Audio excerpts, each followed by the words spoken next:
Olá, pessoal. Deixa eu ver quem já está por aqui. Vai me mandando um oi.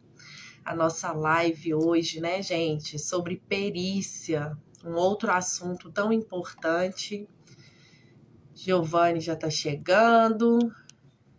Já vou mandar aqui também o convite. Vai no aviãozinho aí para nós podermos, né, ter mais pessoas participando aqui desse bate-papo que é tão importante. Já vou chamar também o meu convidado, Marcelo Garios, um mestre aí, né, na área da perícia, muito conhecido.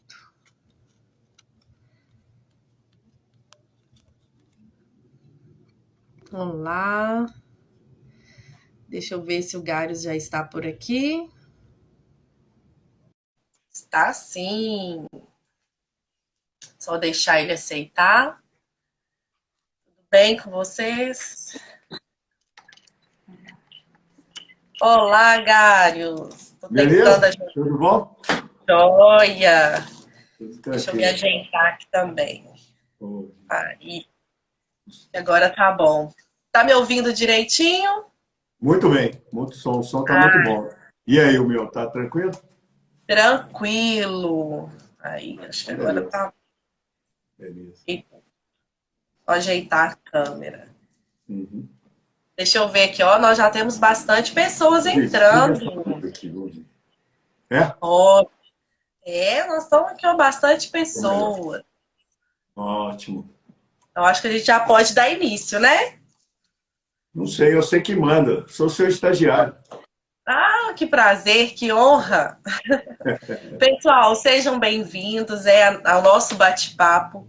Então, sempre, Garios, esse espaço aqui é utilizado para a gente poder trocar essa experiência que eu vejo tão ricamente, né? A minha experiência, a sua experiência. Então, várias pessoas muito boas passaram por aqui.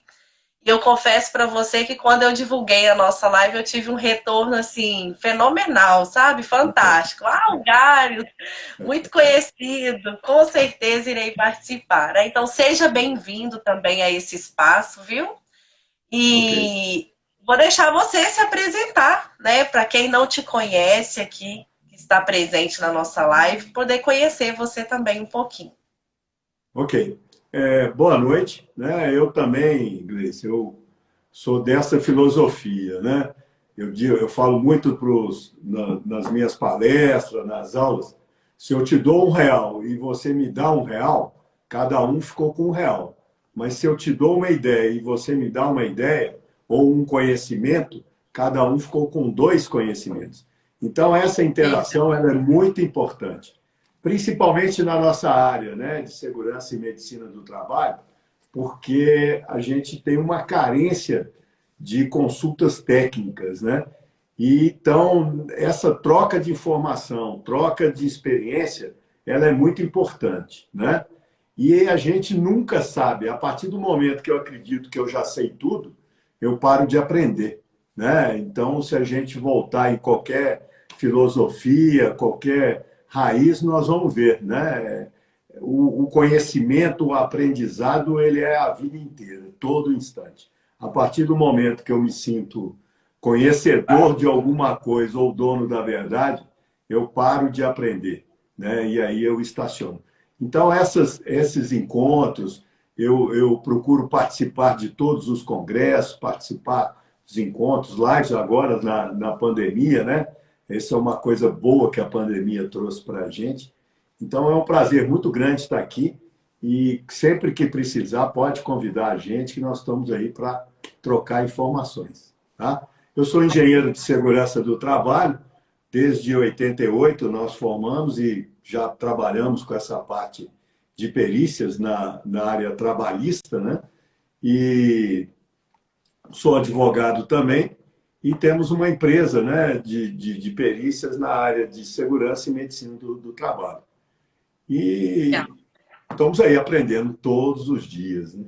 Todos os dias, sempre, né? Eu falo que Uhum. nós aprendemos ali com o trabalhador, durante uma perícia, né, Gary? Sempre vai ter uma situação ali inusitada, Aquilo que às vezes você acha que já conhece aquele processo ali, sempre vai aparecer algo novo e sempre há uma oportunidade ali de aprendizado. Eu E coloquei, o, né? e o nível, e você sabe como que a gente descobre o nível de inteligência de uma pessoa? É um método moderno. É pela quantidade de vezes que ela muda de ideia. A gente tem aquele princípio que vem lá do nosso avô, né? Eu sou assim, eu vou morrer assim, eu vou ficar assim. Não tem como isso acontecer mais, né? O nível de informação que a gente tem hoje, para você ter uma ideia, uma criança de 10 anos tem mil vezes mais informação do que o rei de Roma tinha. Olha o nível de Então, informação que a gente recebe. Então, eu tenho que saber isso, né? Primeira coisa, eu tenho que escutar, porque a gente tem mania, né, de falar e não de escutar. E Deus mandou uma mensagem para a gente, né? A gente tem que escutar ou falar? tá Escutar, né? sempre, Por né? isso que nós viemos com dois ouvidos e uma boca, senão era o contrário. Então, primeiro você tem que escutar, depois você tem que pegar aquilo que você escutou, que você aprendeu, comparar com aquilo que você pensa e tirar uma conclusão. Vou mudar ou não vou mudar de ideia? Então, para isso acontecer, a pessoa tem que ser inteligente, tem que estar aberta para essas coisas, né?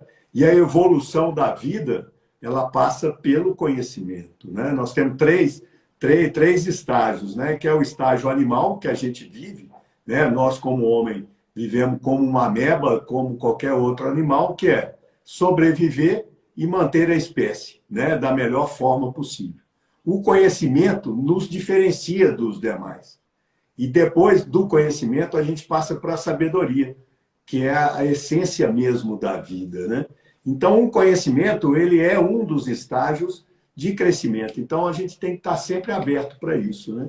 E essas oportunidades são importantes para a gente, né? E é o que Chega de você aula de falou. filosofia, né? Vamos para a perícia. E é o que você disse, né? Hoje nós temos a oportunidade desse conhecimento nas nossas mãos, né? Através aí do próprio celular. Você não, a gente já fez tantos bate-papos aqui que assim eu vejo que não tem preço que pagaria, né? A Sim, experiência, o conhecimento que ali foi trocado, o acesso que nós sim, temos às pessoas, né? Então legal. realmente é muito importante, é utilizar a internet, né?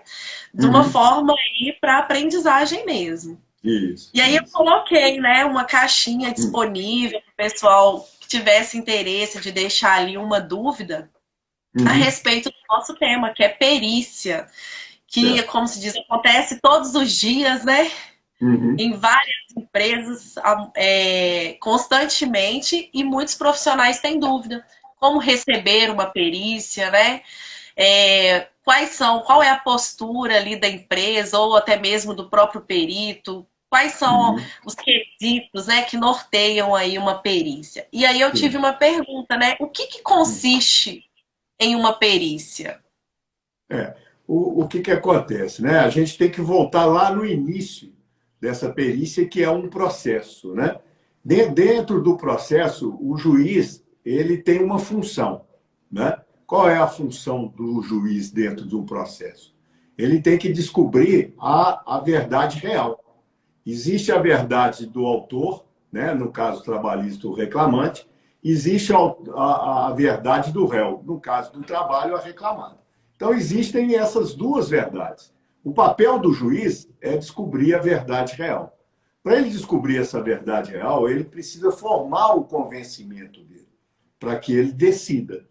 E essa formação do convencimento do juiz é feita através de provas. Então, você tem prova testemunhal, você tem provas documental e tem a prova técnica. A prova técnica é a perícia, né? Na questão trabalhista, nós temos um tópico da CLT em que ele restringe a perícia de insalubridade e periculosidade para engenheiro de segurança do trabalho e médico do trabalho. Então, para essas perícias que vão discutir adicionais, são esses dois profissionais que o juiz tem que indicar. Para as demais perícias de medicina, ergonomia, acidente do trabalho, o juiz vai indicar o perito que é afeito àquela área, né? E o juiz ele tem o livre-arbítrio de escolher a pessoa de confiança dele. Ele não está restrito às pessoas ou a um determinado grupo, não, é de confiança do juízo. Então, ele escolhe dentro daqueles profissionais que estão habilitados para fazer um acidente, uma ergonômica, médica, né? De ambiente de trabalho, ele escolhe uma pessoa e, dentro dessa função, a pessoa vai desempenhar o papel da perícia técnica. Então, a perícia ela é uma prova técnica, né? Então, dentro disso, ela demanda o conhecimento técnico, né? Então, E isso que constitui a perícia. qual profissional pode ser perito? Todos os profissionais, entendeu? Todos os profissionais. Está restrito apenas à questão da adicional de insalubridade e periculosidade, é uma reserva, né, pela CLT, que só o engenheiro de segurança do trabalho ou o médico do trabalho. As demais perícias de acidente, ambiente de trabalho, ergonomia, podem ser realizadas por um profissional que esteja habilitado para aquela área, né, a desenvolver aquele trabalho. Entendi. E quais são os objetivos aí da perícia? O objetivo maior da perícia é exatamente trazer essa informação técnica para o juiz, né? Então, o que o juiz quer? Através da perícia, né, ele formar o convencimento dele. O próprio código, né, na questão trabalhista, a gente não tem isso na CLT, mas o Código de Processo Civil ele é utilizado subsidiariamente para as questões trabalhistas também, processuais trabalhistas. E dentro do Código de Processo Civil tem um artigo em que o juiz não está adestrito ao laudo. Então, muitas vezes, existe a prova técnica, mas existem outras provas no processo que formam um convencimento do juiz, entendeu? Então, por exemplo, a prova testemunhal, a prova documental, o próprio conhecimento do juiz, entendeu? Faz com que ele não dê um valor para o convencimento dele daquela prova. Mas, né, na maioria das situações, isso acontece, né?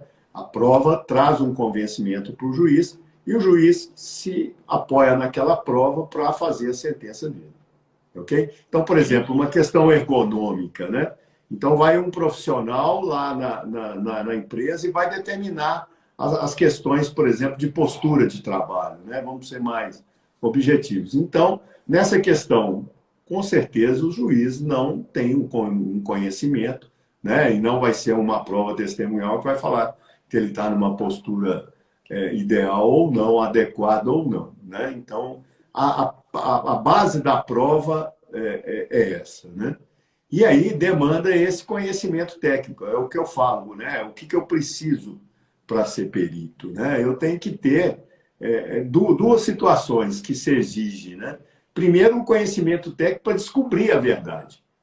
E depois, a vontade de dizer essa verdade, né? Que são duas coisas hoje, o grande problema que a gente enfrenta é exatamente esse, né? A pessoa não tem o conhecimento técnico, porque o juiz, se ele quiser nomear uma pessoa que formou hoje e que é vizinho ou conhecido dele, ele pode nomear. Aí a importância, né? Tem uma até pergunta lá para frente sobre a importância de contestar o laudo oficial, a importância do assistente técnico. Hoje é um mercado de trabalho muito melhor do que a perícia oficial, é a assistência técnica. Por quê? Na questão trabalhista, você não sabe nem quanto, nem quando você vai receber a perícia. Isso vai ser determinado na sentença pelo juiz. Você pode até pedir no seu laudo um valor, mas você não sabe o quanto você vai receber. O assistente técnico não, ele faz um contrato com a empresa e ele sabe o valor e quando vai receber. E as empresas hoje que não têm um assistente técnico, elas estão muito na mão do perito. E cai naquilo que eu acabei de falar. Ou o conhecimento do cara não é do perito, não é suficiente para aquela matéria, ou ele não quer dizer a verdade. Aí é uma questão ética. Muitas vezes ele tem conhecimento, mas não quer dizer a verdade. E aí como é que a empresa vai rebater isso? Ela vai rebater essa situação com um assistente técnico. Então a figura do assistente técnico hoje no processo, a figura do assistente, ela é extremamente estratégica para a empresa em função disso, da contestação do laudo oficial, ou na questão técnica ou na questão ética. O Lucas, aproveitando o gancho do que nós estamos falando, existe algum curso específico para se tornar perito? Não, não. Existem cursos de aperfeiçoamento, né? Por exemplo, na AMES, que é a nossa Associação Mineira de Engenharia de Segurança, a gente tem um curso de perícias de insalubridade e periculosidade. Curso, a Unimed, por exemplo, tem um curso de medicina para perícias médicas, sabe? Assim, são cursos para aprimoramento, mas a partir do momento que eu já sou um profissional habilitado para tratar daquela matéria, né, eu posso ser perito. Eu não tenho que ter nenhum curso extra ao meu curso profissional para ser perito, né? São cursos de aperfeiçoamento. Existe uma forma mais fácil para ser nomeado como perito? Existe. Ser amigo do juiz. Só dessa forma, né? Olha só, aí o cara fala assim, ó, eu não conheço juiz, eu não tenho parente juiz, não sei o que é juiz, entendeu? Nós temos um colega nosso, o Matheus, quando ele começou, ele não sabia o que era, não tinha nenhum conhecimento de juiz, não conhecia ninguém. E aí ele estava no curso nosso lá da AMS, e uma professora, que era uma juíza, fez uma aula prática na sexta-feira à tarde. Chamou, convidou para ir lá na vara do trabalho para ver a prática de um processo. Dos 32 alunos, só ele foi. Então ele virou xodó dessa juíza. Hoje ele é um dos melhores peritos de Minas Gerais, um dos mais nomeados, e começou a vida assim. Entendeu? Numa tarde de sexta-feira. Então, não quer dizer que você não é amigo, que você não tem conhecimento de juiz, que você não vai trabalhar. Você só vai ter mais dificuldades. Mas você vai lá, conversa com o juiz, apresenta o seu trabalho, apresenta o seu currículo, faz cara, né, de vítima e acaba nomeando. Um trabalho que ele nomeia e gosta do seu trabalho, acabou. Então, não tenha assim, medo dessa restrição ou dessa dificuldade. Como toda profissão, o início tem as suas dificuldades, né? Entendeu? Mas Aceitar as oportunidades também, né, Gares? Exatamente. Então, você pode ser perito assistente, né? Por exemplo, hoje eu sou grande amigo de um juiz, porque eu era assistente de uma empresa e ele destituiu o laudo desse perito oficial e considerou o meu laudo de assistente. E aí ele quis me conhecer. Aí eu fui lá, nós ficamos amigos e tal, e até hoje tem mais de 10 anos que nós somos conhecidos, entendeu? Então, são oportunidades. A gente não pode desistir. Né? Dificuldades tem para ser oficial? Tem. Mas quem é amigo do juiz, quem é parente de juiz, quem conhece juiz é mais fácil? Mas não é só isso. Entendeu? Verdade. E as oportunidades, elas aparecem, né? Quando a gente faz um trabalho com responsabilidade, né? Quando você leva a sério, que a gente vê alguns trabalhos que oportunidade aí a pessoa espera. Então, quanto mais responsabilidade, mais em xeque o seu trabalho, a sua pessoa acaba ficando, né?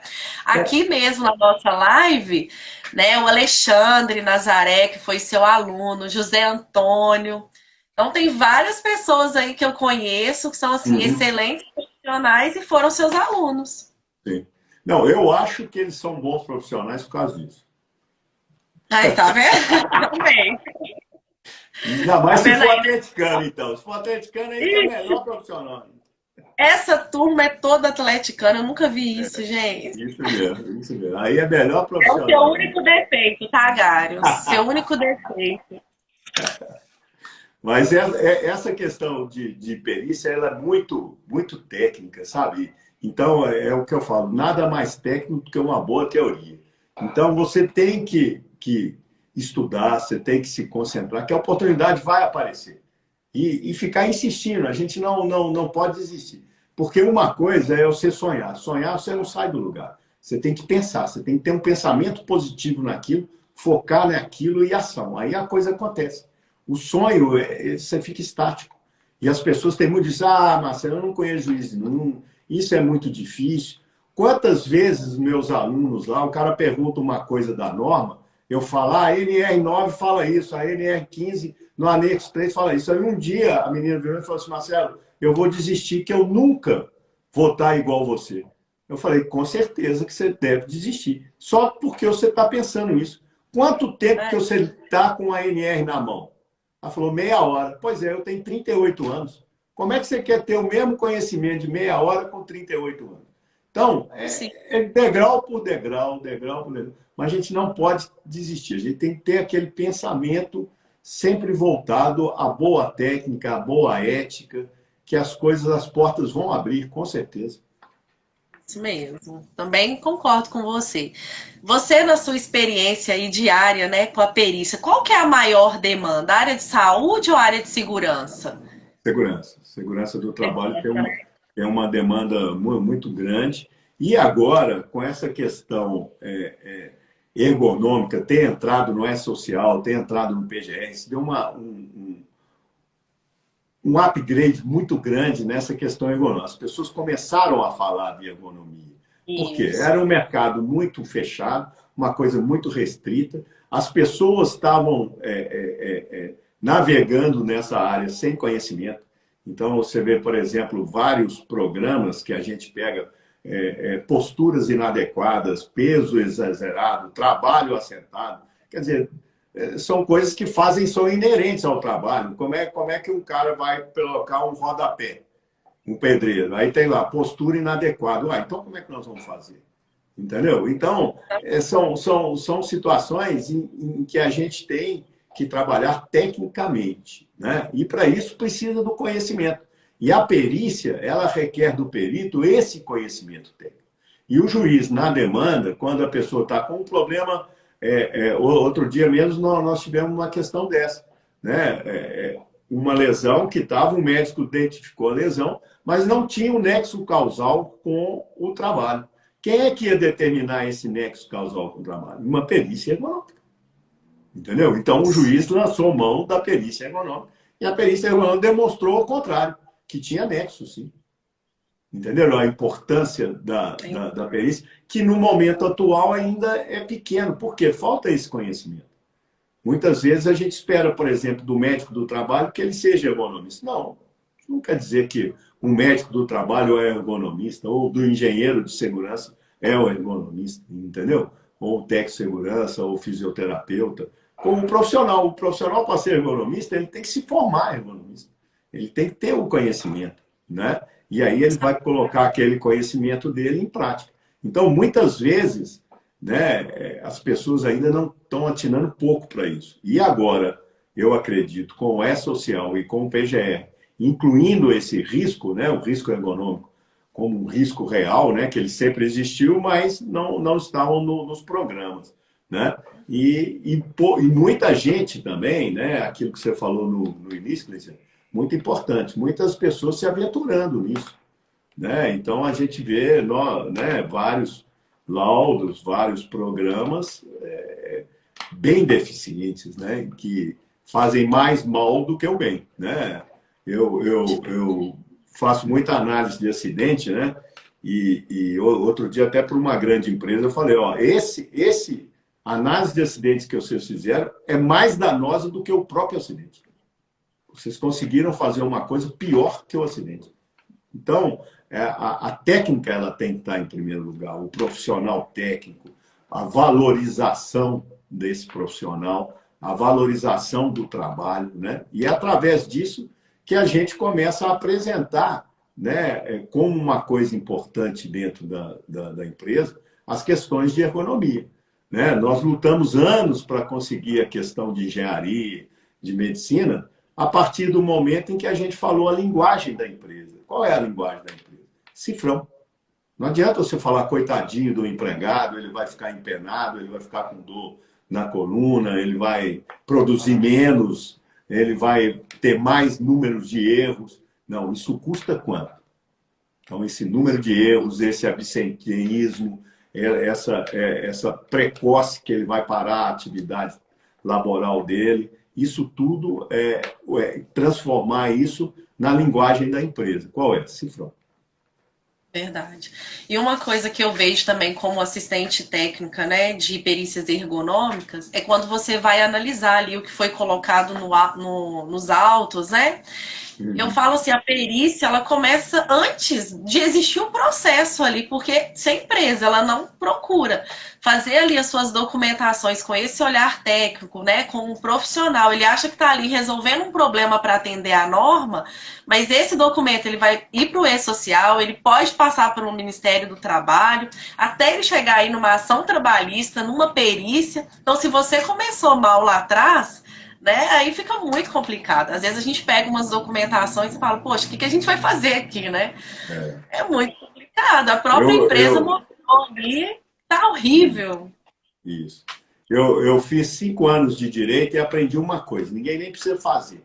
Direito é prova. Não vai ganhar quem está falando a verdade, quem está falando a mentira, quem é mais rico ou quem é mais pobre. Vai ganhar aquele que tiver prova. Pronto. E a É prova isso aí. técnica, ela é fundamental.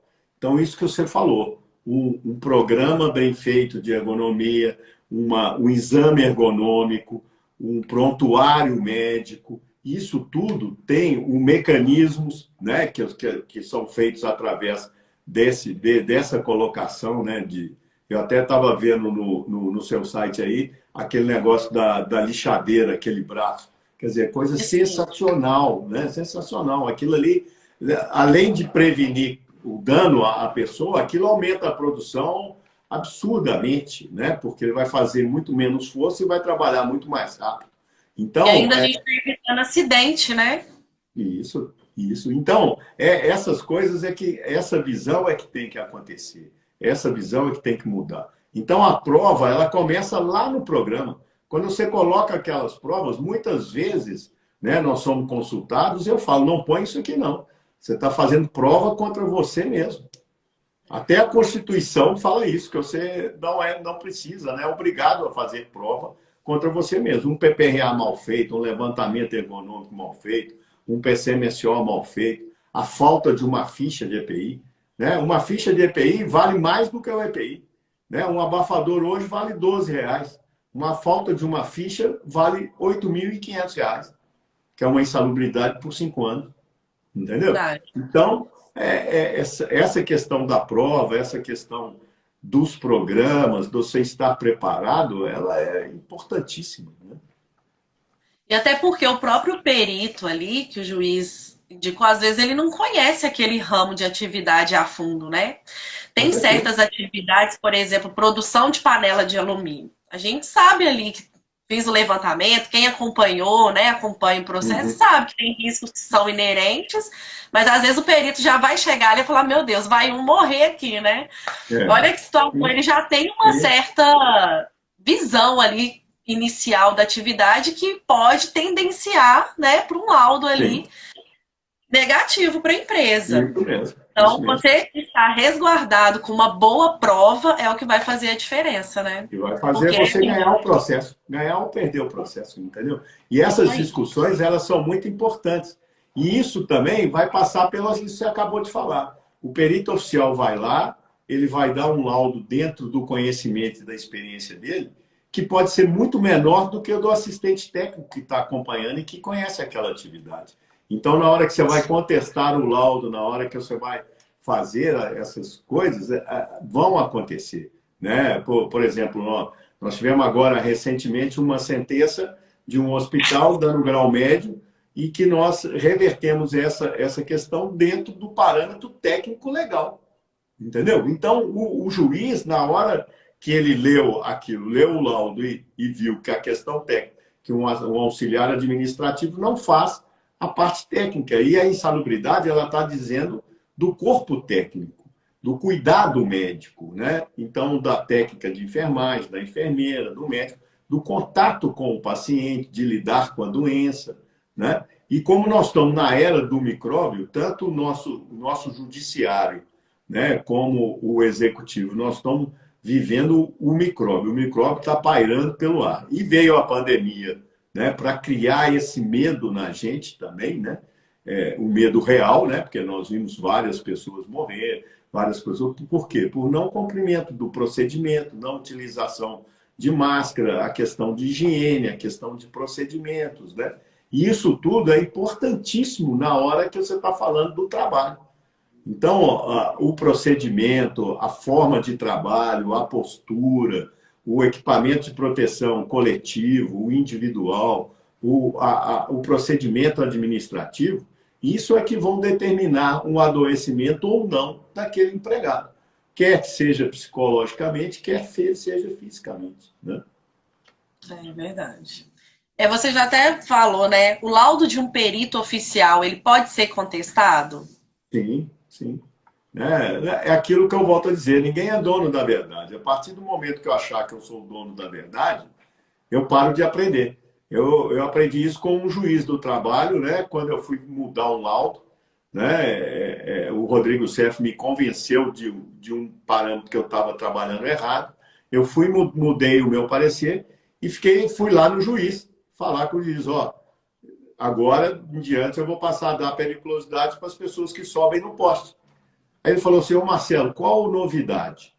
A sentença que eu dei ontem não é a mesma de hoje. Se alguém me mostrou um convencimento novo, se eu adquirir um novo conhecimento, eu mudo hoje. Eu não tenho que estar restrito às minhas sentenças de ontem, porque eu evoluí. E a partir do momento que eu acho que eu sou o dono da verdade, eu não quero evoluir, tem que ser assim, porque eu sempre fiz assim, vai ser assim. Aí existe o papel do assistente técnico que vai contestar essa verdade, que não é uma verdade duradoura nem única, né? Nem o próprio juiz, a própria sentença, ela tem um recurso do segundo grau, ela tem um recurso do terceiro grau, entendeu? Então, é o que eu falo, o papel do assistente técnico hoje é importante por causa disso, que ele vai questionar essas questões, ou questões técnicas ou questões éticas, né? E a empresa vai se defender, assim como o reclamante. Hoje, muitos reclamantes, vários sindicatos, nós temos colegas nossos que trabalham para o sindicato, fazem um trabalho maravilhoso no sindicato, em trazendo para aquelas pessoas o direito que, muitas vezes, se não tivesse o assistente técnico, essas pessoas não teriam esse direito. Por quê? Porque o perito oficial não iria enxergar aquilo que o assistente técnico do reclamante mostrou para o perito, entendeu? Tudo dentro da boa técnica, né?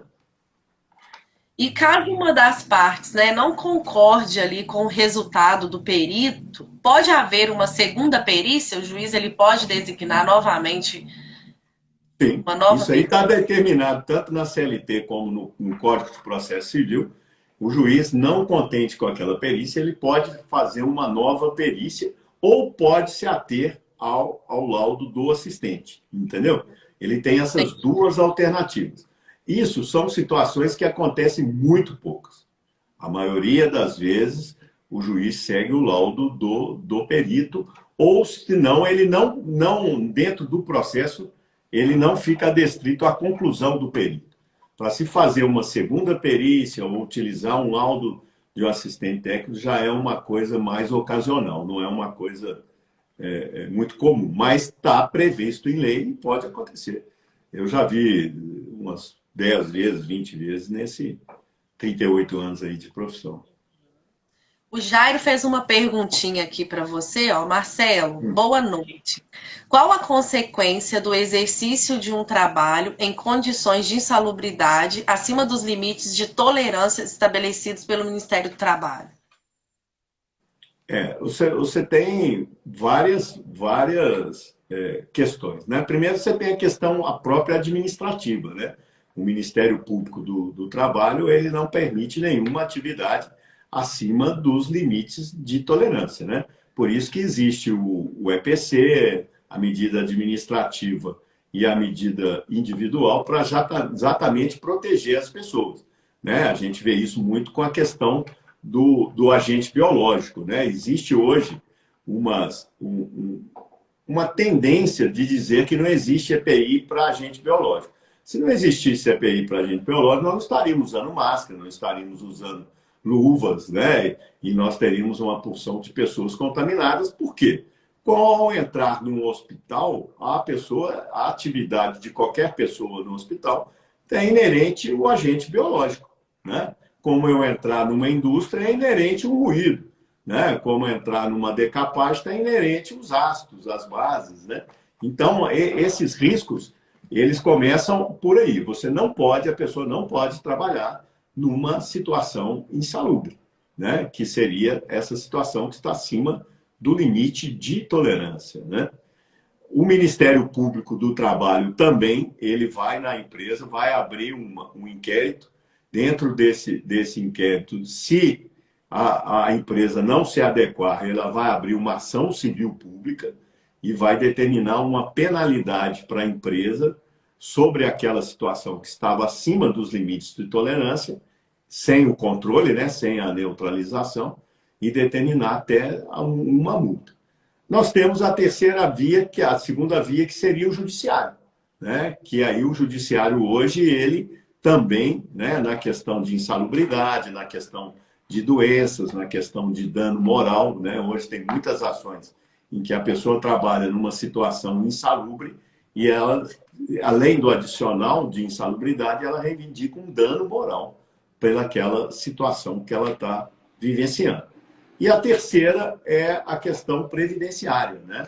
Se aquela pessoa adquirir uma doença, né, o INSS pode entrar com uma ação regressiva contra a empresa, porque ela foi negligente e imprudente em fazer. Então, tudo aquilo que ela pagou para o segurado, né, de questão de tratamento ou até de aposentadoria desse empregado, aposentadoria por invalidez desse empregado, ela vai cobrar da empresa. Então, você tem essas três esferas que poderiam acarretar danos monetários, né, à empresa. Isso é o cifrão, né? Então, Sim, exatamente. Exatamente. a parte pode solicitar esclarecimentos do perito ou do assistente técnico? Sim. Não, as partes podem solicitar do perito, né? Porque Só do perito. o assistente técnico ele é de confiança das partes, né? Então, você vai fazer esse questionamento ao perito. E quantas vezes mais você vai questionando, o juiz vai deixando você questionar, já é um sinal que ele não está gostando daquele laudo. Porque quando ele está gostando do laudo, ou acha que aquilo está consistente com o que ele acha, o que ele pensa, né? Do convencimento dele, ele vai deixar um ou dois, no máximo, de esclarecimento. E aí você faz, além do esclarecimento, você pode fazer a impugnação. Você faz a impugnação técnica e o advogado vai colocar aquilo no processo com um palavreado dele, né? Porque nesse momento é ele que está falando no processo, né? A gente só pode falar no processo através do nosso parecer técnico, né? O perito entrega um laudo e os assistentes entregam um parecer técnico. Nós tivemos mais uma perguntinha aqui, ó, online, ao vivo. Deixa eu... Qual a sua opinião sobre a IN 128 do Ministério do Trabalho sobre a aplicação da medida de controle de ruído, aceitando só a aplicação do EPI?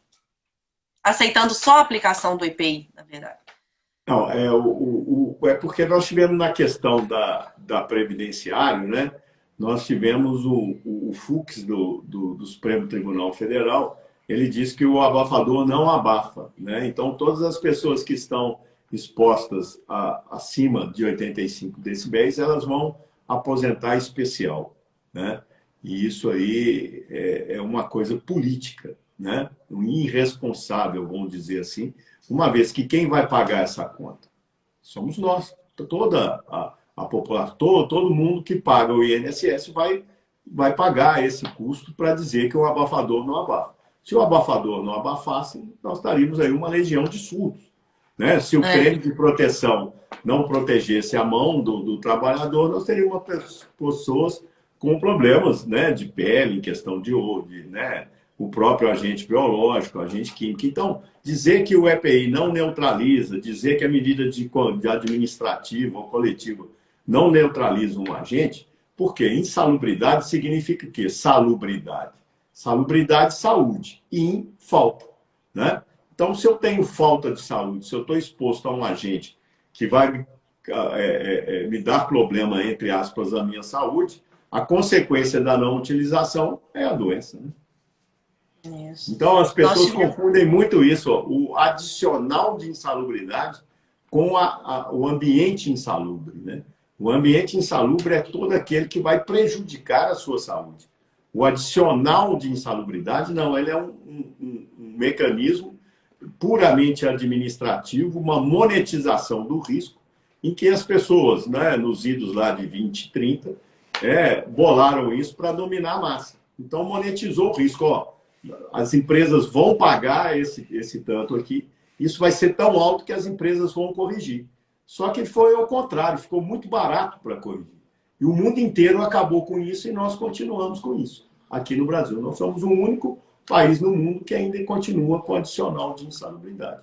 Então, a gente não pode confundir adicional de insalubridade com ambiente insalubre, né?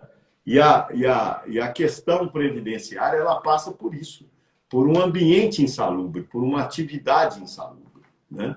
E aí você dizer que o ruído acima de 85, ele não tem como você neutralizar isso, né? Nós estamos proporcionando aí para quebrar o país, né? Isso é certo, Verdade. né? Nós tivemos uma outra perguntinha aqui, ó, pelo Renato. O pagamento dos adicionais de insalubridade e periculosidade são cumulativos? Não, Poderia discorrer um pouquinho aí? é, não, a CLT ela é bem clara, né? O empregado ele tem que escolher o que é mais favorável. O adicional de insalubridade, nós vamos ter alíquota de 10, 20 e 40% do salário mínimo, enquanto estiver constando uma ação, porque nada pode se atrelar ao salário mínimo. Então, quando essa ação for julgada, isso vai ser sobre o salário base da categoria, vai ser o adicional. E o adicional de periculosidade, ele é 30% do salário da pessoa, né? Então, essa é a diferença. Aí, dentro disso, a pessoa vai ver qual é o monetariamente, né? Porque, volto a dizer, esses dois adicionais são nada mais, nada menos do que uma monetização do risco, né? Para pagar para a pessoa correr aquele risco. E periculosidade, no meu entendimento, é mais aberração do que insalubridade, porque nós escolhemos só 5 situações, dentro das milhares de situações que nós temos de risco, né? Para você ter uma ideia, o mundo inteiro trabalha com seguro. Conforme a atividade, você paga um seguro pelo risco da atividade. Aqui no Brasil, não. Nós escolhemos que 5 são periculosas e o resto não é mais, né? Dentro dessas 5, 3 facilmente você consegue provar que não estão ao nível de periculosidade, como a atividade de um pedreiro, por exemplo, é muito mais arriscado do que a de um eletricista, de uma usina radioativa, entendeu? Então, são situações mais políticas e mais administrativas do que técnicas. Mas a pessoa não pode acumular esses dois adicionais. Ótimo. Deixa eu ver aqui. Quando a prova pericial pode ser dispensada? Você já até falou um pouquinho. Na questão de insalubridade e periculosidade, ela é uma prova obrigatória. O juiz não pode julgar sem essa prova. Então, todo processo que tiver pedido de insalubridade e periculosidade, vai haver uma perícia. O juiz ele não está adestrito ao laudo, né? Como eu falei no início, mas ela é uma perícia obrigatória. Já de acidente, ambiente de trabalho, doença, ela não é obrigatória. Se o juiz tiver convencimento, ele pode fazer sem isso. Hoje, a gente está uma tendência, né? Por exemplo, nos Estados Unidos e na Europa, não se discute mais isso. A responsabilidade da empresa ela é objetiva. A partir do momento que ela gerou o emprego, gerou o risco, ela é responsável. Então, não tem essa discussão mais. A discussão na justiça é pela indenização. Aqui no Brasil, a gente ainda está na teoria do risco subjetivo. Então, ainda se discute se houve negligência, imprudência ou imperícia, né? Então, nessas situações, os processos. Mas já tem alguns juízes, por exemplo, em questão de acidente, que ele não mais pede uma perícia de engenharia para verificação da causa. Ele pede só uma perícia médica para avaliar o dano. Em cima do dano, qual vai ser a indenização que a pessoa vai receber. Né? Porque indenização, a gente tem que pensar. Indenização é voltar ao estado que estava. Né? Como a gente, em muitos casos, não consegue, você tem que remunerar essa volta, né, ao estado que estava através de uma indenização monetária. Né? Ótimo. Pode ser feita uma perícia em outra cidade que não é do juízo? Sim. Até feito isso, né, no direito chama precatório, ele vai mandar para outra vara, e aí a vara vai lá e determina um perito de lá. Aqui, algumas vezes, por exemplo, esse juiz que eu conheço e tal, ele estava fazendo aqui em Monlevade, e tinha algumas perícias na área aqui de Ouro Preto. Então, nós fizemos, os processos estavam lá, e nós fizemos perícias aqui. Outros, eles mandam para a vara daquela cidade, né? Porque no direito do trabalho, o reclamante ele pode entrar onde ele foi contratado ou onde ele mora. Entendeu? Como ele é hipossuficiente, né? Então, ele tem essa prerrogativa. Então, pode acontecer algumas vezes isso, sim. Há a participação do juiz nos quesitos? Sim. Não é muito comum, não, mas alguns juízes, né, o próprio código permite isso, né, o Código de Processo permite isso, que ele faça os quesitos, mas a maioria não faz. Alguns fazem, e mais em perícia médica até, a perícia de insalubridade, periculosidade. Perícia ergonômica tem muito, perguntando sobre a postura, sobre o ambiente adequado, sabe? Isso pode acontecer, mas não é muito comum, não. Ok. Quando o perito poderá ser substituído? Ele pode ser substituído? Pode. Nessas questões, né? Primeiro você tem as questões legais, né? Alguma afinidade com a parte, já ser empregado da empresa, ter sido, algumas coisas alguns impedimentos. Depois, durante o curso, o não cumprimento de prazo. Hoje, os juízes substituem muito os peritos, isso é uma coisa que acontece muito, quando o perito não cumpre o prazo determinado pelo juiz. Ele dá 30, 40, 50 dias para fazer uma perícia, ou para responder um esclarecimento, 10, 15 dias, e o perito não responde. Ele destitui aquele perito e põe outro. Ou por questões técnicas também, que é mais difícil, mas pode acontecer. Um assistente técnico, ele pode ser amigo íntimo da parte? O assistente? Pode. O assistente ele é de confiança da parte. Ele não tem suspeição nenhuma. O juiz ele pode se dar por suspeito, o perito, né, tem todos os artigos sobre impedimentos e suspeição, mas o assistente técnico não. Ele é de confiança da parte. Então não existe suspeição nem impedimentos nenhum. Quem a empresa indicar vai ser aquela pessoa. Lugares, às vezes acontece muito na perícia ergonômica, o trabalhador, né, quando chega para o advogado vai perguntar com o que ele trabalha e fala, você carrega peso, né, fala ali da postura. E a maioria das vezes a gente se depara com situações até boas, um posto bom, né, nem todos os postos de trabalho são ruins, nós temos sim, né, empresas aí cuidando dos trabalhadores. E às vezes o trabalhador tá lá, não, porque eu quero que você leve em consideração, perito, a minha dor, né? Porque eu não consigo nem andar direito. E quando você, às vezes, a parte ali, ela pode ser, né? Pode ter alguma pergunta ali pelo assistente de algo externo ao trabalho, por exemplo, você, né, numa conversa ali informal durante a perícia, mas você faz academia, algo que está externo ali ao processo, para trazer isso ali para o perito. Isso pode ser feito?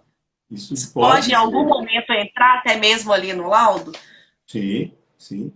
Uma vez interessante para você ver, um caso muito interessante. O desembargador, ele é muito meu amigo, sabe? E de anos, desde a época que a gente começou o curso, há 25 anos atrás, nós montamos um curso de perícia, ele foi professor nosso, nós ficamos muito amigos e tal. E aí ele me ligou há uns 6 meses atrás, não, antes da pandemia, né? 6 meses, antes da pandemia. Falou, Marcelo, estou muito chateado. Eu considero a Letícia uma das melhores médicas do trabalho, ela muito correta, mas o meu irmão é advogado, está com um caso, a pessoa toda estrupiada, toda problemática, e a Letícia conseguiu, no laudo pericial, reverter e não colocar no laudo pericial, nem no laudo dele, a doença e o juiz não deu. E o meu irmão perdeu e me apresentou isso aqui. Eu falei assim, ô desembargador, não vou falar o nome, né? Ô desembargador, mas isso não acontece. A Letícia, você conhece ela e tal, não sei o quê. Me passa o número do processo. Aí passei e tal. A Letícia olhou, foi lá no perito, aí conversou com o perito, falou, Letícia, esse é aquele caso da filmagem. O perito, ele tinha uma câmera na sala de espera. Então, pega a sala de espera e o elevador. O cara entrou andando, na hora que entrou para o consultório, ele entrou estupiado. Entendeu? Então, o cara tomou bomba. Aí eu contei isso para ele, ele falou, deixa que eu vou falar com o meu irmão. Que isso? Como é que faz isso? Aí o irmão dele me ligou. Falou, Marcelo, mil desculpa, porque ele entrou aqui só estupiado. Ele me convenceu também que ele estava assim. Você acredita nisso? Mas eu tive um caso também de uma perícia que a trabalhadora alegou isso, né? Não, eu tenho muita dor, quero que você leve em consideração. E assim, trabalhava sentada com a mesa com ajuste, a cadeira ajustável, tinha pauta, tinha rodízio. Assim, melhor do que muitos postos de trabalho, assim, aquele ambiente com ar-condicionado, né? Até pela atividade que se exercia. E a gente conversando, eu tinha um bebê de pouco tempo. Aí eu falei, se você tem uma postura tão boa, você malha, você faz academia? Ela, faço. Ah, mas o que você faz? Musculação. Eu todos os dias? Todos os dias. Aí eu, nossa, legal, vou voltar a fazer também. Aí o perito ficou ligado, né? Como é que a pessoa sente dor no trabalho e vai fazer musculação não sente dor? Mas as pessoas têm essa vaidade, né? Então vai muito também ali do perito, da expertise do assistente, né? De observar ali, né? Não só o trabalho, mas as outras coisas que fazem parte ali, né? E isso é muito importante, porque se você fala a verdade, você não cai em contradição. Né? Muitas vezes as perícias, algumas empresas nos chamam lá e falam, Marcelo, mas por que você falou isso? Eu falei, por um aspecto, eu não sou contratado para ganhar a perícia. Eu sou contratado para assistente técnico. Se eu falar mentira, eu não consigo sustentar a mentira. Uma hora ela vai cair, uma hora vai dar errado. Outra coisa, você está tirando o direito de alguém, né? Ou dando direito a alguém que não tem. Então, a empresa não é uma instituição filantrópica para dar dinheiro para os outros. Mas também nós não estamos, quando representamos a empresa, para tirar direito de empregado, não. Nós não estamos lá para falar mentira. Então, muitas vezes, os advogados, né, principalmente advogado e reclamante, tem mania de falar isso. Se você não falar isso, você vai perder. Ué, mas isso é uma mentira, o cara não se sustenta. Entendeu? Eu fiz uma perícia agora de um promotor de supermercado, o cara narrando as vezes que ele entrava dentro da câmara e o tempo que ele ficava. Deu 9 horas e meia e ele trabalhava 6 horas. Então, durante 3 horas e meia ele estava sonhando, né? Que estava entrando. Entendeu? Então, acabou a credibilidade Pagando toda. de graça? Aí eu falei assim, meu amigo, vamos começar de novo? Você quer começar de novo, falar a verdade? Porque seu advogado deve ter te falado isso. Se você falar que não entra na Câmara, você vai perder. Agora, você entra na Câmara. Agora, vamos ver quantas vezes que você vai pegar a manteiga. Ah, não, mas aqui tem uma rotatividade muito grande, papapá. Quantas vezes? Ah, entro 10 vezes. Você entra 10 vezes para pegar a manteiga. Quantas caixas você pega de vez? 3 caixas. Então, quer dizer, por hora vende 36 potes de manteiga e também nesse supermercado. Aí o cara falou assim, não vem nem 2, Marcelo.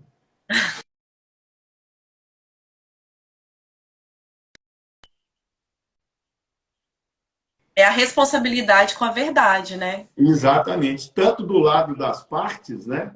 Como do lado dos peritos e do assistente técnico. A ética, ela tem que estar em primeiro lugar, né? Aquilo que eu falei.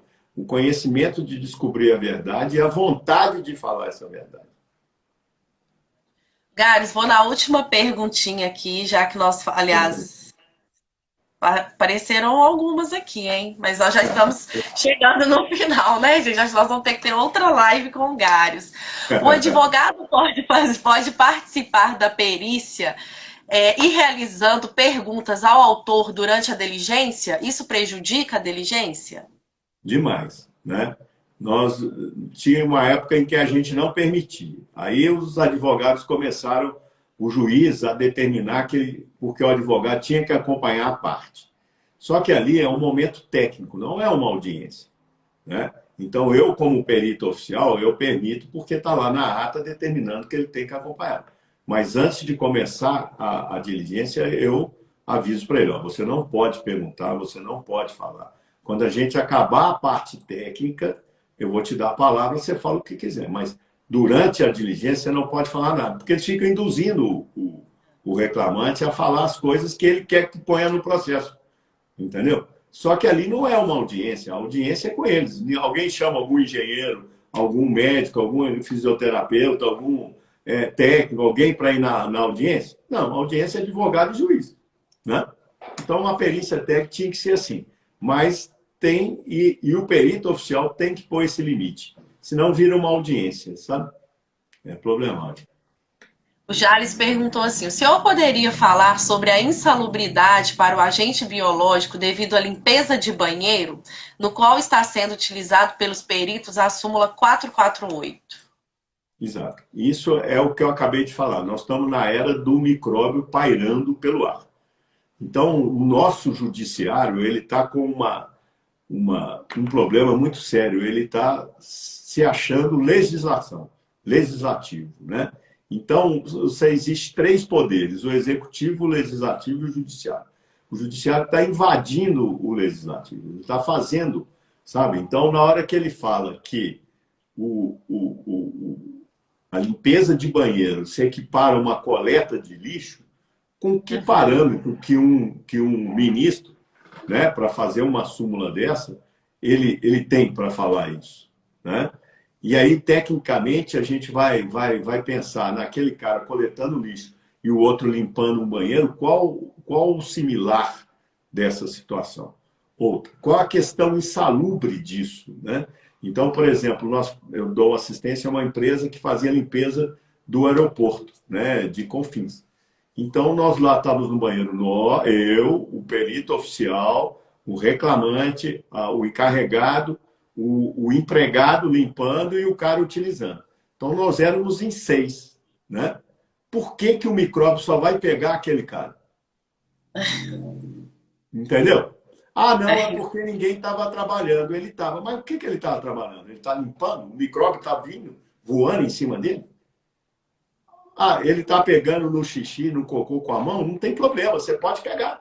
Não vai te acontecer nada. Eu lembro uma vez no Geraldo Lustosa, quando ele era vivo, desse laboratório, o doutor Geraldo Lustosa, ele falou: Marcelo, para a gente acabar com isso aqui, ó, passou na frente do perito e na minha frente.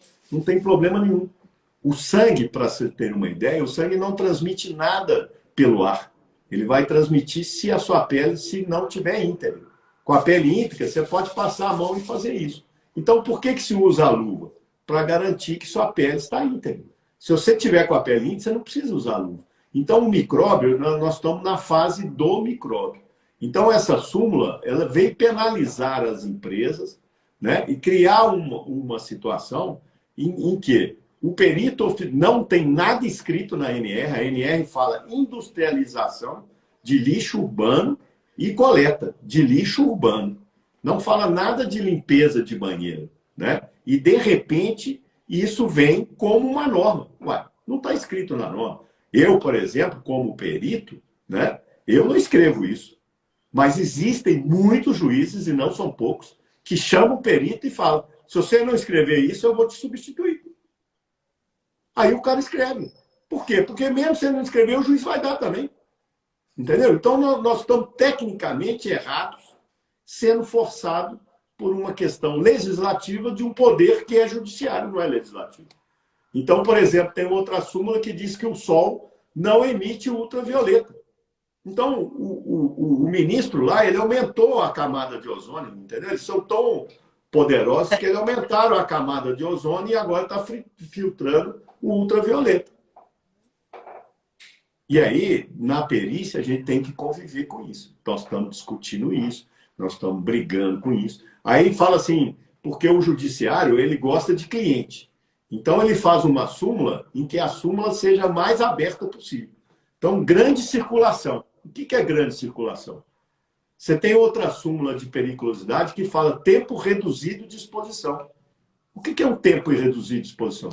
Eu já perdi perícia com 1% de exposição, o juiz achou que não era pouco, e já ganhei de 22% que o juiz achou que era pouco, que era reduzido. Entendeu? Aí, grande circulação. Aí vem o sindicato e fala, não, acima de 100 é grande circulação, abaixo de 100 não é. Então, se tem 99 pessoas no banheiro, o micróbio não age. Mas se tiver 101, o micróbio vai em cima da pessoa. Não é assim, né? Tecnicamente, nós não podemos viver assim. Né? Então, porque é nojento, porque fede, né? Porque é isso. É igual limpeza de ET, né? Não tem nenhum problema você limpar a ET, que é um fedor danado. Ah, não, mas aquele fedor, eu falei, é o mesmo que você passa no Arrudas. Por que você passa no Arrudas, está fedendo e não te pega lá? Vai pegar na ET. Entendeu? Então, são situações do micróbio pairando pelo ar. Ah, não, o cara vai pegar na amostra, então ele tem que estar com a luva, ele tem que estar treinado. Ah, não, isso aqui pode subir uma névoa e ele respirar essa névoa. Então tem que estar com uma máscara. Entendeu? A engenharia é para engenhar. Nós, engenheiros de segurança, temos que engenhar. Né? E qual é a engenharia nossa? Proteção ao empregado. O nosso material de trabalho é o empregado. É a rigidez desse empregado. Né? Gares, nós podemos para a última pergunta? Tranquilo. Eu falo igual o pobre na chuva. Se quiser ficar aqui até amanhã, até na hora do jogo do Galo então amanhã. vamos ficar aqui. O perito oficial foi nomeado para uma perícia de insalubridade. Porém, durante as diligências, o perito notou uma grande exposição a agentes periculosos. Pode o perito relatar essa exposição no laudo? Não. Não. Isso chama extrapetito, está acima do pedido. Entendeu? O mundo, só existe o mundo do processo. Não existe mais nada fora do processo. Então, se a pessoa pediu insalubridade, é insalubridade. Nós tivemos agora recentemente um caso desse e o juiz não acatou. O perito deu uma periculosidade sem colocar. E ficou mal com o juiz. Para você ter uma ideia, nós temos uma autopeças, que eu sou perito, mais de 10 anos, as pessoas queriam periculosidade porque entravam na sala de tinta.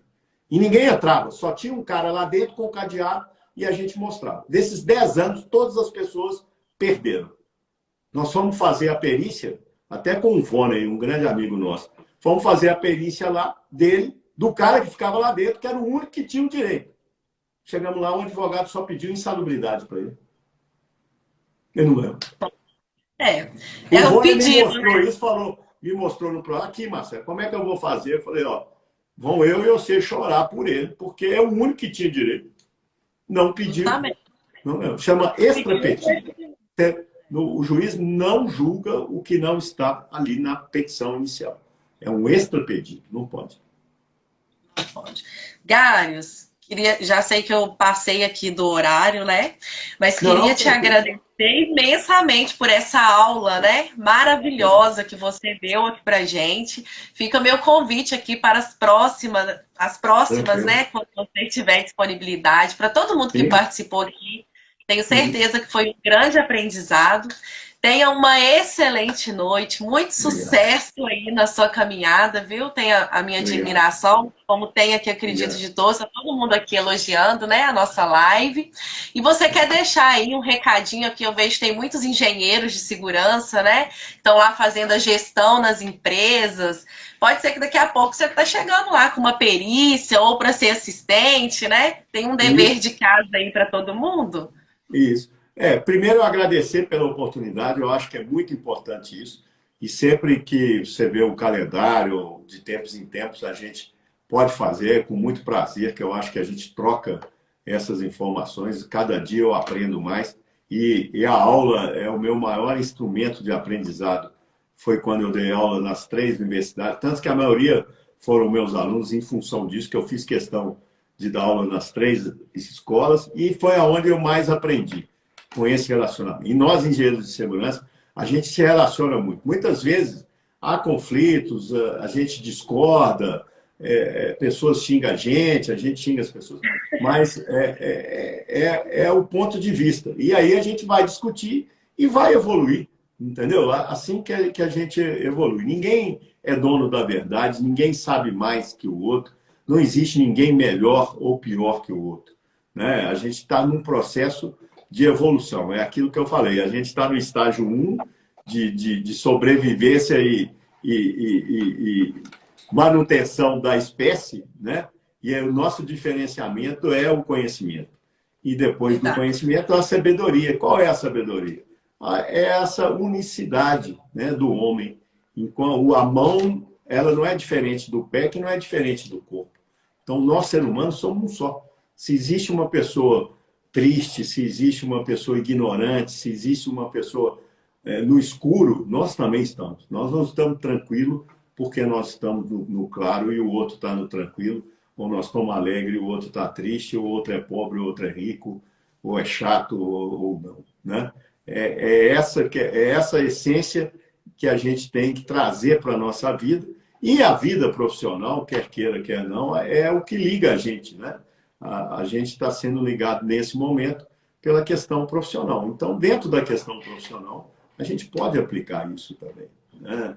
Não quer dizer que nós somos inimigos, né? Muito pelo contrário, nós somos colegas. Né? Eu faço questão disso. Então, à disposição. Wagner, foi um prazer muito grande te conhecer através da perícia da Araújo, né? Um trabalho excelente que você fez lá. Você reverteu aquela situação lá através da técnica, né? Não foi pelos seus olhos azuis, né? Os caras falam, como é que você fez isso, Márcia? Por causa dos meus olhos azuis. Se eu não tivesse olho azul, eu não fazia isso. Então, a técnica, né, da boa aplicação, da boa técnica, a certeza técnica, né? Então, assim, foi um prazer muito grande conhecer essa oportunidade aqui também que você está dando, muito bacana esse canal que você tem. E se você precisar, nós estamos às ordens. Tá joia? Muito obrigada. Eu fiquei assim, lisonjeada de você ter aceitado, né, o meu convite. Espero ter várias outras oportunidades de falarmos aqui. Gente, ótima noite para todo mundo, bom descanso, né? Vamos pensar aí amanhã, quinta-feira, fazer com muita responsabilidade o nosso trabalho. E é isso, gente. Tudo de bom para vocês, caros. Um abraço. Obrigado. Até um a abraço próxima. a todos. Vou deixar gravado. Tá. Tchauzinho. Obrigado a todos pela participação.